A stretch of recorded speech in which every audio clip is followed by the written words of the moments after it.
Here we are. Welcome everybody to our inaugural episode of Social Selling for Newbies. I don't know about you, but I'm excited about this.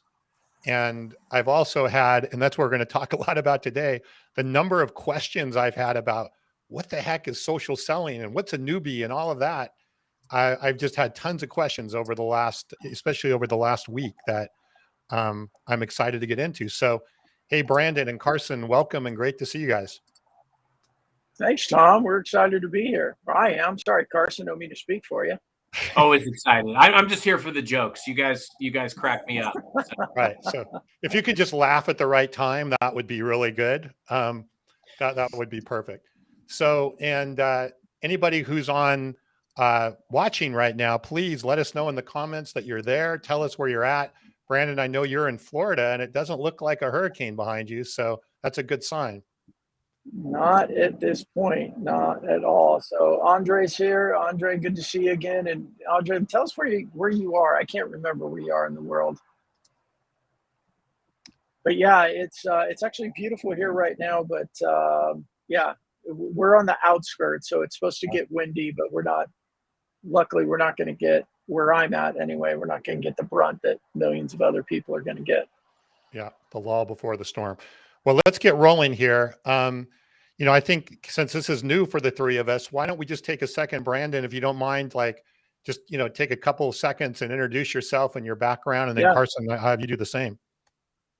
Yeah, be glad to. So, hey, everybody, I'm Brandon Lee, and look, I have been in sales and content. I don't say content marketing because it kind of goes down a path, but it really was kind of content marketing. It was content for sales for 25 years, since 97. I didn't know what the heck we were doing at the time, but we started doing content for sales professionals to help them focus on just getting known and liked and trusted and earn those first conversations with their ideal customers. And that's what I've been doing for the last 25 years. And over the last 6 years, I really focused in social media, as I saw social as just a very efficient and convenient platform. And so that's a bit about me. And I love seeing all the people that we got. Hi, Nikki from South Africa and Spain and Philly and all kinds of places. It's a very small world, isn't it? It is. So, yeah. So Carson, tell us a little bit about your, boring background. You haven't really done much, have you? I mean, no, I haven't. It'll be short. I'm a newbie, so I'm just here to learn. Really excited to be here with everybody. Carson Hetty. I'm a lifelong student of selling. I've been with some big companies and some small companies. My focus is really on using social selling, digital first selling, whatever you want to call it, to drive the end-to-end sales process from prospecting, creating a framework for success, and then leveraging it over time to stay top of mind with clients and potential clients. So I've had the very serendipitous good fortune of becoming known for social selling at a very large company. And I've used these practices for about a decade, always evolving, always learning. So pleasure to be here. And thanks so much. And prayers for all of our friends in Florida. Yeah, it looks like if you're in the Tampa area, it's fingers crossed, right, that it kind of blows the other way. So let's start off with, as I mentioned earlier, right, let me introduce myself first. Like, who is this guy? So my name's Tom Burton. I am truly a social selling newbie. I've been in sales and marketing for many, many years. I'm a tech engineer by training, but as far as social selling, as we're going to talk about it here, I've really been into that over the last few months since I book called The Revenue Zone. And I'm learning every day from people like Brandon and Carson and a lot of you that are online here today. So I'm kind of the true newbie in the group, but like everybody else, I think we're all kind of newbies and we're going to continue to learn as we go along. So, Brandon, normally I would see you with a shirt on that says social selling sucks, which is kind of weird given that we're doing a show here called Social Selling for Newbies. But tell me about what's up with that, and tell me a little bit about what you believe, the definition of social selling really is, and why does it suck? Yeah, well, and I think, the social selling sucks kind of tagline and expression came because I talked with so many sales leaders or sales professionals that would say, oh yeah, we tried social selling and it didn't work. And I'm assuming a lot of people out there probably are shaking their head going, yeah, I've been there, done that. And the reason I went with around social selling sucks is because the internet's been awesome, and it's also created some things that aren't so awesome. And there's a lot of experts out there, and there's a lot of self-proclaimed gurus out there with programs that have really kind of expressed like, hey, this is a silver bullet, like this is a magic wand, just plug this in and you're going to have, sales falling out of the sky and coming into your inbox with signed POs ready to go. And it's just not accurate. I mean, it's not even close to being accurate. Like, as Carson will say, he's been a student of sales forever. And not to say you're old, Carson, by any means, but you've been doing this a long time. And look, sales is hard, and there's stages to sales progression, and there's no magic bullets to it. We have to put in the work. We have to do the work, and social is no different. It is a great tool. It's an efficiency tool. And for me, where I focused over the last 6 years, which I love a lot of what Carson does, because I learned a ton from him on the second stage of it. But I focused on, how do we use our social media profiles and our activity in social media to build some sort of a connection, I like to say rapport, with our ideal customers, and earn that first conversation, whether it's a phone call, it's a Zoom, but earn it in a way that is a warm conversation. It's not a sales activity at that point. It's an outreach activity. It's a prospecting activity. It's a conversation activity at that point. So for me, look, social selling is really just, you asked about a definition. For me, social selling is about, how do we use social to complement and supplement all of our other sales activities? The phone's not dead. Email's not dead. Face-to-face is never going to be dead, in my opinion. But there's a time, a stage, and a place for everything. And social is a part of that every step of the way throughout all of those stages. The question is, are people using it the right way? And I'll just say this to end my little babble here, is sending a connection request to somebody, when they accept it, pounding them with a whole bunch of pitch slaps. That's not social. That's annoying. And it may work a little bit here and there if your timing's right, but overall, it really just turns off a lot of buyers, and it doesn't work. So that's why it sucks, right? That's a situation where it sucks. So Carson, what is your take on the definition of social selling, especially with more of your enterprise background and working with larger companies, and how does that compare to what Brandon was saying? Yeah, I love everything that Brandon said. I think he really nails it, because the bad among us give it a bad name. And that's true to a lot of things, sales included. For me, social selling is just selling. It's using all the tools in the toolkit. I never discriminate against any way to create and nurture a relationship. And, Tom, you and I have talked about this many, many a time. It's all about the probability approach. I take what I like to call a Moneyball approach to selling. It's very data driven. Gives myself and my team the highest probability of success. Now, I started doing these things when I was working at a small consultant firm.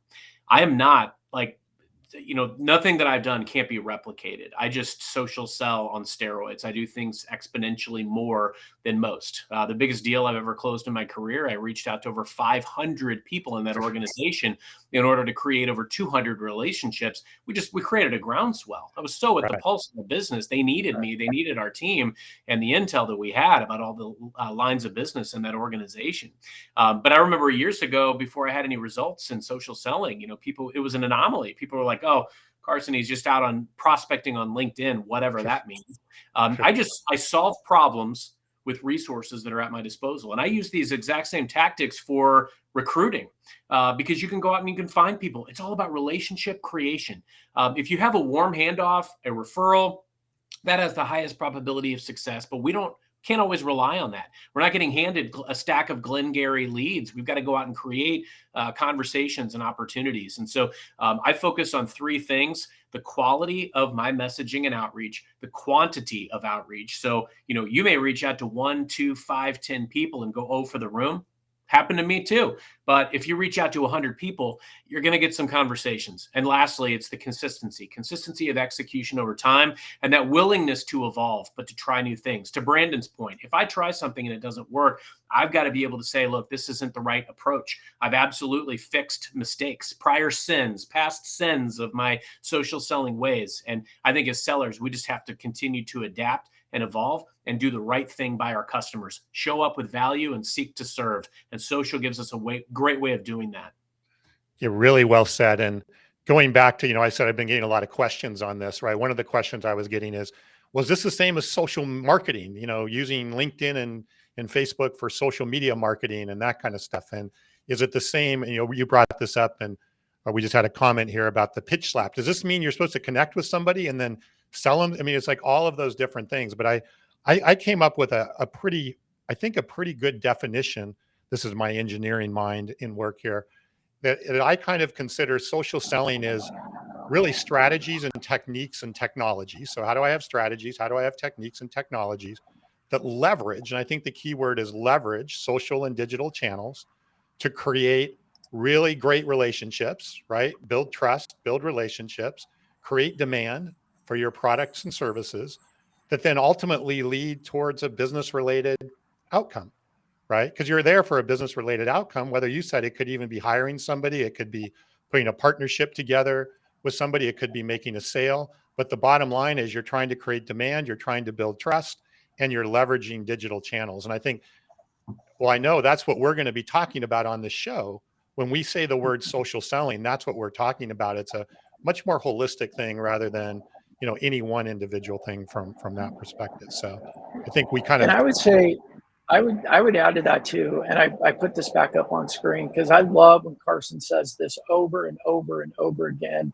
And it's probably the thing that the drum that we should beat most often, because we're all newbies in the social selling thing because it's still so new. But show up with value and seek to serve.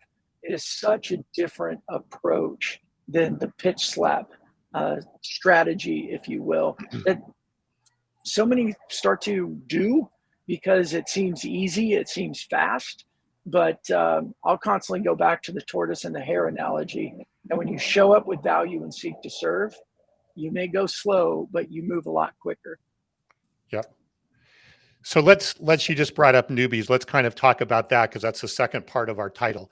And again, that was another question I was getting. Well, what do you mean by a newbie? And are you, and all that kind of stuff. So Carson, I'll start with you, because you're anything I would consider but a newbie, but you're always talking about you're a student of sales, you're learning all the time. So, how does that resonate with you?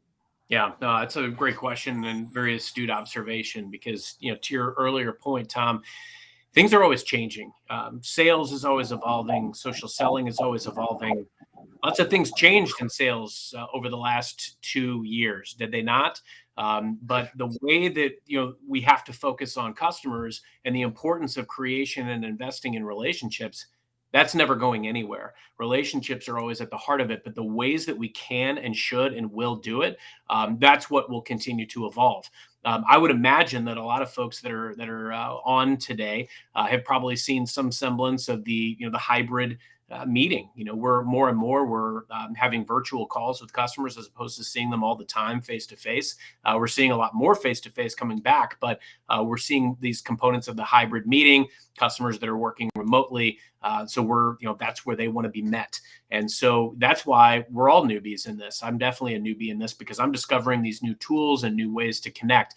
And what I find amazing, and what I think is important around social selling, is create a community around what you do. That's why the pitch slap has got to go. You need to think about the value that you show up with. What's your new unique differentiator as a person, not as a, let me just tell you everything that my company does or that I do. What's your unique value as a person? Do you have intel that nobody else has? Do you have some unique story or perspective that you can show up and share? Are you building a community around what you do? Maybe it's, building a community of a certain type of executive or a certain title, and you want to build a community around that so everybody can benefit from the network. I have built community intentionally everywhere that I've been, and the tools by which to do that are what really change. So as you think about how you want to reach out to people and how you want to show up and what is the service that you're going to bring, it's more person to person as it is opposed to just dumping a lot of information on them. Last thing I would say on that topic is, think about all of the abilities and capabilities that have emerged over the last couple of years. What I find amazing is if I get a first meeting with a client and it's virtual, previously, if it went really well, I may have to reschedule a call in a couple of weeks or a meeting in a couple of weeks, bring in a technical resource or bring in another specialist. Now, if that person's available, I can add them in real time. There's so many new capabilities that are available. Be resourceful, and social selling allows you to do that. Yeah. And as you just said, right, technology and capabilities are changing so quickly that I don't know that we're ever not going to be a newbie, or it's going to be a long time before any of us are, experts on anything and everything related to this. So I really, doctor, Tom, if I'm a doctor and I refuse to learn some new life-saving procedure, what's going to happen to me as a doctor? True. I become That's obsolete. true. That's true. Yeah, you're going to have a Band-Aid and a stethoscope. That's going to be the end of here. The other thing is I think we need a new T-shirt, Brandon, because you're the T-shirt guy. Is something like that says, pitch slap with a big slash through it or something like that we can all wear, maybe a hat. I don't know, but I agree with what you're saying, Carson, and I've been getting a lot of pitch slaps recently, and it ruins, it kind of puts a taint on all of this for all of us. And I think as all of us trying to move this, it's so important to respect the channel, respect the people that you're dealing with.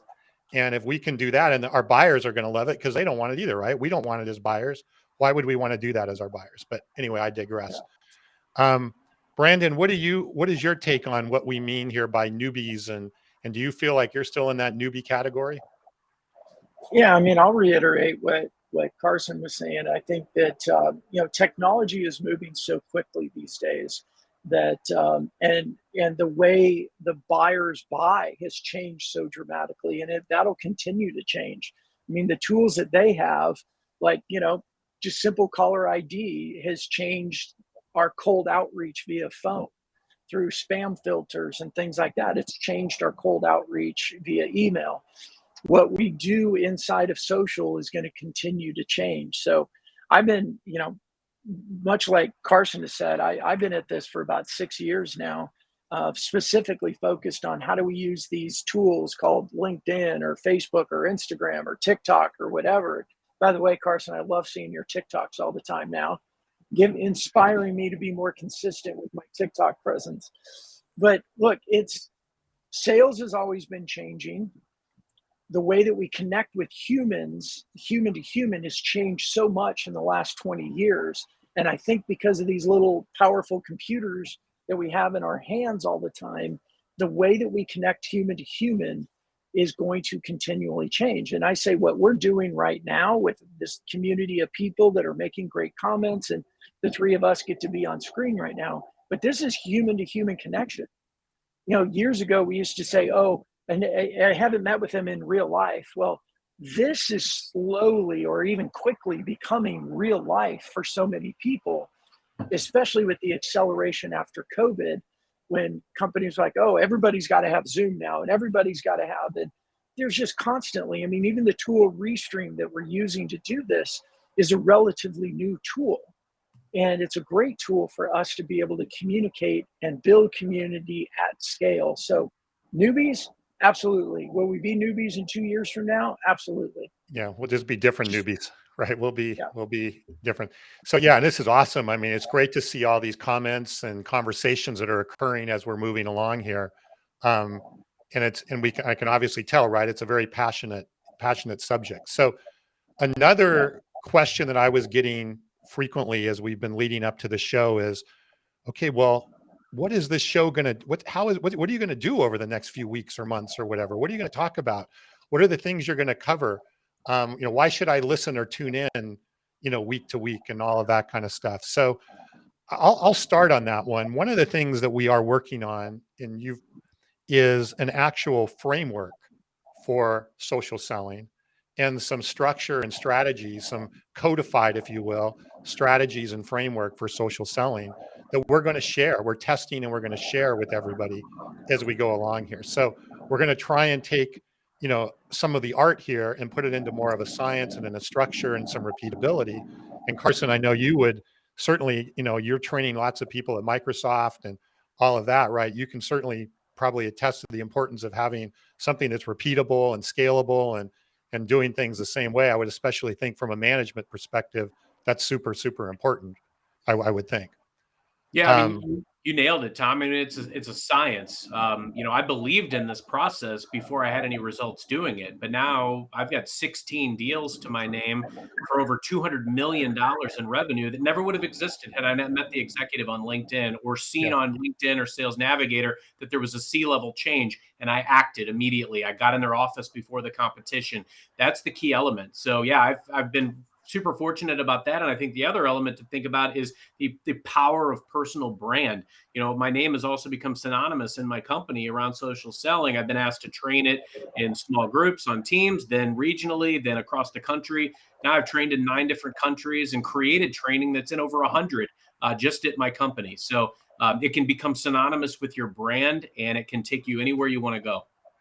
Yeah. And that's exactly what we're going to, go ahead, Brandon.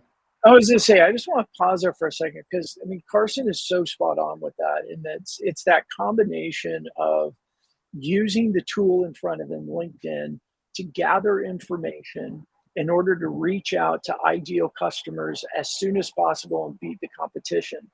Great, absolutely, period, done. But what he followed it up with, which is where I think a lot of people forget, is his personal brand also helps him do that. If he's just pitch slapping, if he's just sending out connection requests, because any of us could use Navigator and get an alert that says somebody has got a new title somewhere and reach out to them. But when you have that personal brand, because you demonstrate through your activity, your profile, you're on lives, you have a podcast, you share great content, you comment on a lot of content that's inside your industry that other people are creating, then you get that personal brand, which is really just a reputation for being somebody that shares value and seeks to serve. And then when you are not just the first person there to reach out, but you have that reputation behind you. Carson, tell me if I'm speaking wrong, but it's that 1-2 punch that allows then that initial reach out to be received well, and move into more relational conversations and those early stages of a sales opportunity. That's exactly it. And that's the thing. Like I can think of a very distinct deal story from a few years back where I saw someone took a new role. We always struggle with what do we say when we reach out, right? Somebody was taking a new role. I saw that they were moving from another state. So I reached out. My approach was, hey, I've lived here 20 years. Let me know if I can help with like kids' school information or, areas to live in town or, even good restaurants. He took my meeting. I was in his office the next week, and they ended up betting big on my company as opposed to the competition who was already there. So, those are the types of things, being opportunistic, seeing these things that we need to react and respond to. But the focus was on how could I help this guy? How could I create a relationship? And it turned into a real one. We're in touch today. I've not supported them in 5 years, and we still are in touch today. In fact, a year after I left supporting that customer, I got called in to close a deal with them because the account team couldn't get it done. And I got called to come in and close it, was given carte blanche to do so because I had such a strong relationship with that executive. It's interesting what I just heard you say there, right? And we're going to touch on this a lot over the next, few weeks and months, is if you go into this with the right mindset and with the right intent, right? If your intent was, I'm going to go see if I can get a hold of this guy so I can sell him something. No, your intent was, here's somebody new to the area. How can I help him? Right? That was your mindset and your intent. That kind of just cut through everything and built that trust. And as you said, got you in the door and leapfrogged the competition. And that mindset and intent is super important and something we're going to be spending a lot of time on. Because we're all out for we all have a business objective here, but it's again, how do you change that mindset to, because people can smell it a mile away if you have a mindset of, hey, I'm just here to try and sell you something or pitch you something, whether it's right now or down the road. And it's absolutely going to be something we're going to be talking more about. So another question that I got frequently leading up to this is, why should I even care about social selling? Why should I be, what's the benefit of doing this? Why should I do this? We've touched on some of this already, but Brandon, I know you have some actual statistics, and, Carson, you certainly have some personal things, but Brandon, what are some of the statistics you've seen, and just the why should I care about all this? Yeah. Well, and I mean, I love Carson's statistics are so much more impressive than mine. But on the outreach side, well, you talk about closing $200 million worth of deals. That's pretty impressive. But I had to believe in the statistics in order to bet big on it and get those results. So I think you got to start foundationally, like you got to sell yourself on it first. Yeah, I agree with that. So, I mean, I think from the outreach side, I mean, a lot of the data that we see is, when you do social well and you put in a cadence and you're working on and it revolves around your personal brand, and it's about commenting and being involved, not just in, the three of us have talked about this. We've had this question thrown at us before too, or a statement really is, I've been publishing in social media for X amount of months now, and I haven't gotten a deal out of it. Well, we can't just talk at people. We also have to listen. So when we do this as a cadence, we're commenting, we're involved, we're leading with value, we're sharing insights. We actually care about human beings, as Carson demonstrates, not just, hey, can I get in your office and sell you, but you're coming to a new town. How can I serve you? How can I help you? Well, when we act that way, what happens is we get more connection requests. We get them faster, like 80% more accepted connection request is the average that my customers see when we put in this outreach cadence. And so I think social is an efficiency tool. The data is there. We just have to make sure that we're doing it from a human perspective. We have to remember that even though we got this, this screen right here in front of us, that there's real human beings with real human emotion and attitude and desires to be human on the other side of it. Yeah. So Carson, from your framework, if why should people care about all this social selling? Why, in your opinion, is this the future of selling, if not the current way that selling should be done?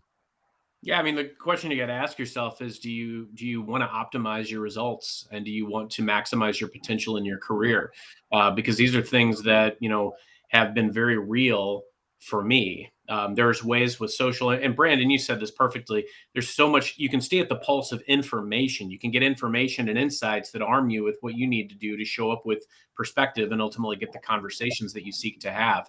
Plus, you can see the activity that you want to be opportunistic about. Somebody releases an earnings report. Somebody there's a new executive in town. Whatever it is, these are all things that you can react and respond to. And then furthermore, what this really enables you to do is set yourself up with the greatest probability for success. There's ways that you can create very niche, very focused campaigns. If I'm going after a very specific person with a very specific message, because I can find out everything I want to know about this person and where they are. And then same thing with doing scale approaches. I've found ways to create newsletters and webinars and, create community and invite people to events for thousands of customers in just a few clicks and keystrokes. So there's ways to do very focused, very targeted, and also very scale. And all of that will add to a masterpiece. Yeah. I mean, so it's really what you're saying, right? Is it's just the smart way to do business. If you're in this business and your job is to generate revenue and to build more clients or expand the current clients that you have, it's just like there is no other better way to accomplish all of this, but then leveraging social like we're talking about. So it's got to be a tool in the tool set or a bag in the golf bag, right? Right. Yep. Well, God, boy, that time went by super fast. I want to try and wrap up here. We're going to try and keep these to around 30 minutes, but I think that sets the stage for what we're going to be talking about over the next few weeks. And we're going to have different topics. We have some really good guests coming up. Just so everybody knows, the way this is going to work is we're doing the live show. And then next week, each week, the following week, this will be published as a podcast. So if you go to Apple or Spotify or any of those places and search for Social Selling for Newbies, you'll see it there. So you can get it and listen to to the replay here on any of the different podcast channels as well as on YouTube. That's all going to happen in the next week, or the week after we actually do these live shows. And we have some really great topics and some great guests. In fact, next week we have Alex Lowe joining us, who is a real expert in the space. And we're going to have a lot of fun along the way. Most importantly, have a lot of fun. So before we wrap up, just, Carson, any final thoughts or anything you'd like to say to our newbie nation here? No, this is amazing. Especially to have something that, I started trying to unwrap a decade ago that was a complete and total anomaly that people thought I was just weird for doing, that now it's all the talk, it's all the rage. So I love continuing to learn. And the fact that I've connected with you and then the audience, it's just such a great opportunity for us to continue to pick up better practices, better ways to engage our customers. And there was a great line in the chat too about being an ambassador of our brand, whether that's our personal brand or the company that pays us to evangelize them. That's so important. And social gives us a conduit to do all of that. So it's so powerful. I look forward to unlocking it with both of you and all of our guests in the weeks to come. Yeah, we're definitely going to learn from each other. There's no doubt about that. So this goes way beyond the three of us. So Brandon, any final thoughts before we wrap up here? Yeah, hey, big shout out to everybody that showed up. It's when we do things like this, I'm always wondering, like, are we going to be alone?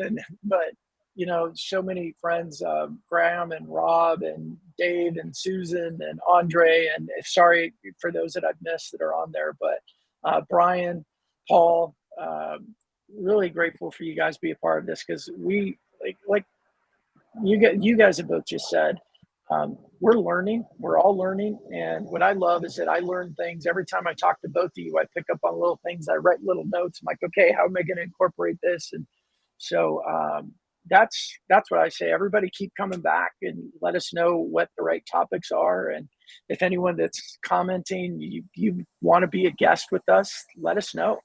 And let's get you on here and share your experiences, because the more of us sharing what we know, what we've learned, where we failed, is going to be good for all of us. Oh, absolutely. And case studies is something we're going to try and do, quite frequently on here, so we can spotlight, as you said, successes and failures along the way. So yeah, we'll all learn and become better and better newbies every day. Well, thank you, Brandon. Thank you, Carson. Thank you, everybody. We'll see you next week. We're going to be the same time next week. It'll be 12:30 Pacific next Tuesday. We may have some variances on times week to week. We'll keep everybody up to date on that. And please be sure to download the podcast next week when we get everything loaded. So thanks, guys, and stay safe. See you, everybody. Thanks all.